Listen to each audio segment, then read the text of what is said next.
বাংলাদেশের প্রতিটা মুসলমানকে, প্রতিটি ছাত্র সমাজকে, প্রতিটি মাকে দায়িত্ব নিতে হবে। আমার ফ্যামিলির দায়িত্ব আমার, আমার ঘরের দায়িত্ব আমার। ইমাম যিনি হবেন, মসজিদে ইমামতি যিনি করবেন, জুমার খুতবা যিনি দেবেন, তার দায়িত্ব হলো মুসলিমদেরকে সতর্ক করা, মুসলিমদেরকে বাঁচানো।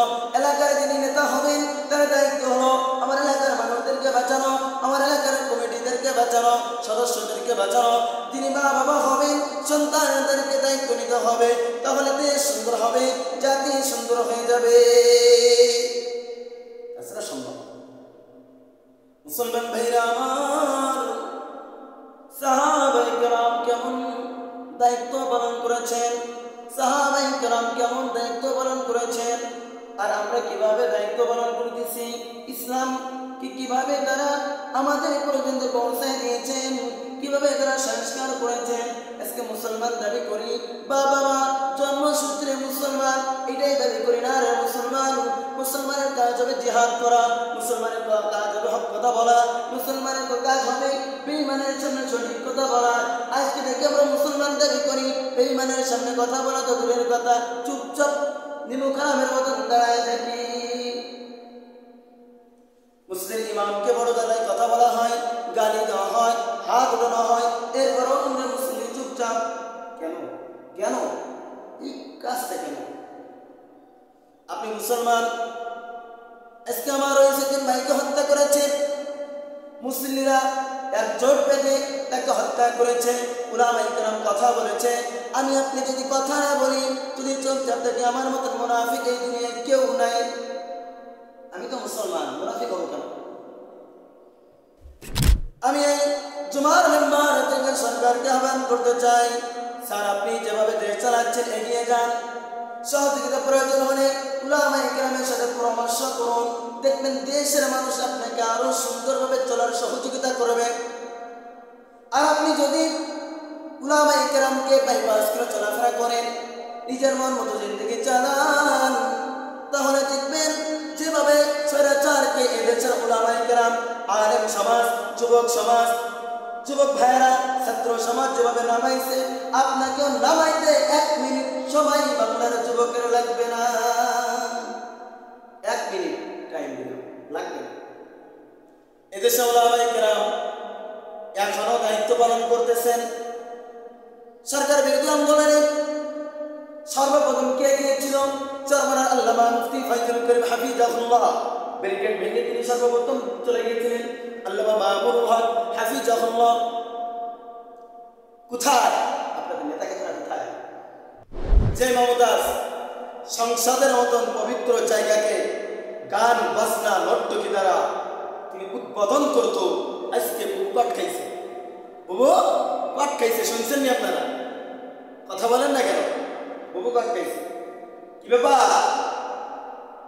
উলামায়ে কেরামের জমিন, এই জমিনে আলেম সমাজ হুঙ্কার দিয়েছে তো বেশ্যা তসলিমা নাসরিন দেশ থেকে পালাতে বাধ্য হয়েছে। উলামায়ে কেরাম আমরা আওয়াজ দেই বলে বুবু কাট খাইছে। মমতাজ আপা মুহাদ্দিস, সে বলে আমি সিয়াসিত্তার সমস্ত কিতাব আমার মুখস্থ, আমার তো বুঝে ধরে না মেশকাতটা কবে সিয়াসিত্তার ভিতরে ঢুকলো। কি বলা পড়ছে?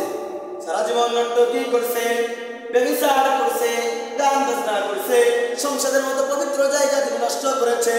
এই বান্দিকে ঢোকানো হয়েছে, বাঙালি খুশিতে মৃত্যু বিতরণ করেছে।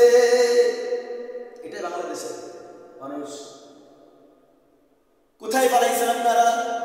বেঈমান, নমরুদ, ফেরাউন, সাদ্দাত সব মিলে যদি একত্রিত গ্রহণ স্বৈরাচার তৈরি হবে। যদি আপনি একটা কিছু তৈরি করতে চান, শরবত বানাইতে চান, তাহলে আপনি বিভিন্ন আগে কি দেন? শরবত দেন, এরপরে পানি, এরপরে কি দেন? চিনি, লবণ, এরপরে নাটি ফাটকি দেন। সব মিলে এক জায়গায় স্বৈরাচার তৈরি হবে ইনশাআল্লাহ, ইনশাআল্লাহ। আজকে ইমাম সমাজ, আলেম সমাজদেরকে, যুব সমাজদেরকে দেশের মানুষ দাম দেয় না। যুবক ভাইয়েরা যেভাবে দেশকে এগিয়ে নিতেছে, এই দেশে কালেমার পতাকা উঠতে আর আমরা চরমনায় বুঝি না, তাবলীগ বুঝি না, সালসিনা বুঝি না, জামাত ইসলাম বুঝি না, সবাইকে আমরা এক প্ল্যাটফর্মে দেখতে চাই, সবাইকে এক প্ল্যাটফর্মে দেখতে চাই। ইনশাল হয়ে যাবে। সালমানের বিশ্বের হুজুর হযরত মাওলানা মুফতি রেজাউল করিম হাফিজাহুল্লাহ, ফয়জুল করিম হাফিজাহুল্লাহ, মামুনুল হক সাহেব সবাই, এরপরে ডক্টর শফিকুর রহমান সবাই একতাবদ্ধ হয়ে গেছে।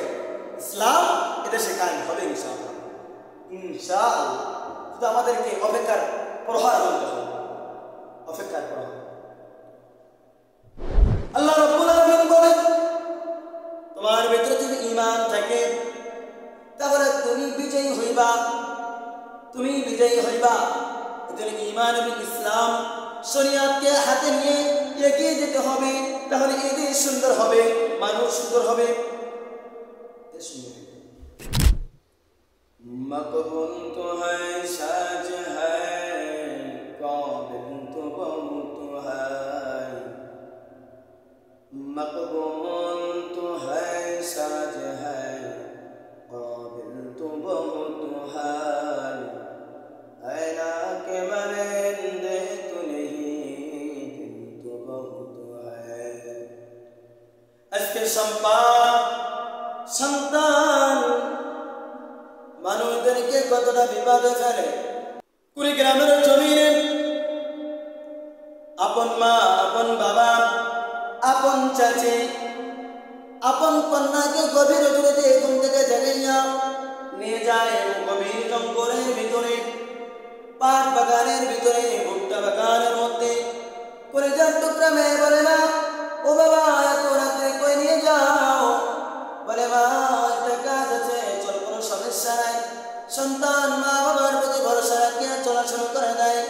হঠাৎ যখন গভীর জঙ্গলের ভিতরে ঢুকে যায়, আপন চাচি আম্মা মেয়েটার গলা চেপে ধরে, মুখ চেপে ধরে, আর মেয়ে কথা বলতে পারে না, মেয়ের জবান বন্ধ হয়ে যায়। এবার দাউদরা ঘন্টা দ্বারা ওই মেয়েকে শেষ পর্যন্ত আপন মা বাবা মৃত্যুবরণ করায়, মেরেই ফেলল। মুসলমান সন্তান কোনো কাজে আসবে না, সম্পদ কোনো কাজে আসবে না, এই মা বাবা কোনো কাজে লাগলো না। মুসলমান আজকে ইসলাম তোমার প্রকৃত আমল। কয়েকদিন আগে দেখলেন না একটা মেয়ে আপন মা আপন বাবাকে হত্যা করলো, চাকুদারা কি করলো, লাইভের মাধ্যমে খুন করলো। মেয়েটাকে স্বীকারোক্তি দেওয়া হয়, তুমি কেন তোমার বাবাকে মারছ? মেয়ে বলে, এই বাবা তো বাবা নয়, আর একজন কুত্তা, এত খারাপ। বলে, আমি সন্তানের সাথে জেনা করেছে, আমাকে ধর্ষণ করেছে, নরপশু আমাকে ধর্ষণ করেছে, আমি মেয়ে কি করবো? আমি বাবাকে হত্যা করতে বাধ্য হয়েছি। বাবা থেকে মায়ের কোনো সঙ্গে নাই, ভাগ নাই। আজকে দেশের অবস্থা এতটা খারাপ।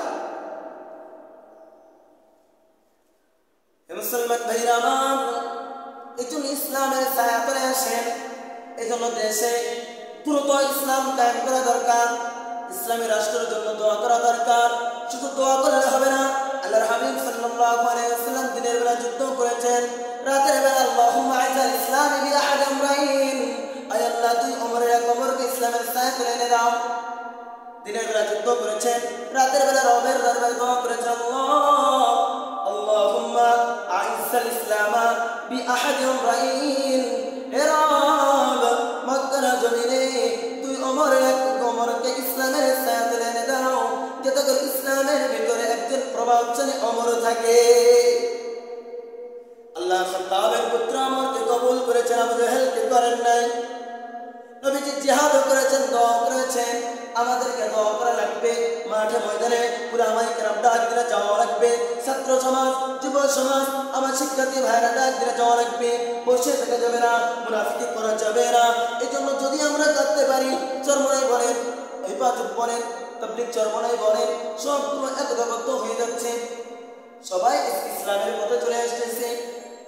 এ দেশ হবে শান্তির দেশ। বাংলাদেশের মতন শান্তির দেশ আর নাই। যে দেশে লক্ষ লক্ষ কোরআনের হাফেজ রয়েছে, যে দেশে লক্ষ লক্ষ মাদ্রাসা রয়েছে, যে দেশে লক্ষ লক্ষ মসজিদ রয়েছে, যে দেশের মসজিদের আজান দ্বারা ফজর শুরু হয়, আজানের মাধ্যমে সূর্য ডোবে,